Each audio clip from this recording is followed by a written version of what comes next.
C'est un cimetière caché en plein Paris, coincé entre la rue de Picpus et le boulevard de Picpus, dans le 12e arrondissement. À l'abri de hauts murs, nul regard ne peut deviner que se cachent là les vestiges d'une des périodes les plus funestes de l'histoire de France, la Grande Terreur de 1794. En pleine Révolution française, Robespierre impose 10 mois d'une dictature qui ensanglante le pays et la capitale. La guillotine fonctionne 6 heures par jour.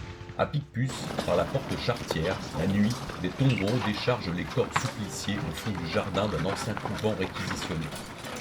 Les fossoyeurs dépouillent les cadavres qui sont ensuite jetés dans deux fosses communes sans cérémonie.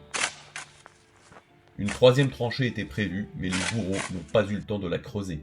Le 27 juillet, Robespierre est renversé et les massacres de masse cessent. Dans ce cimetière reposent en terre 1306 personnes d'origines sociales diverses, âgées de 16 à 85 ans, toutes exécutées place du trône renversé. Dans la chapelle Notre-Dame de la Paix, deux immenses plaques de marbre placardées de chaque côté du chœur recensent les identités et les professions des malheureux. Et on s'aperçoit alors que la Révolution, instaurée au nom du peuple, a dévoré ses propres enfants.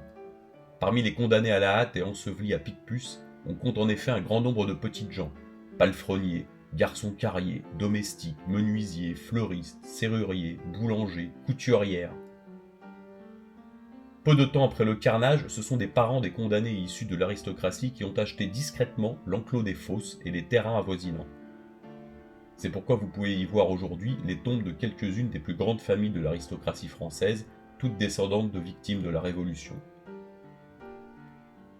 Et Picpus se veut aussi un lieu de méditation et de pardon pour les excès des hommes égarés par des idéologies délétères.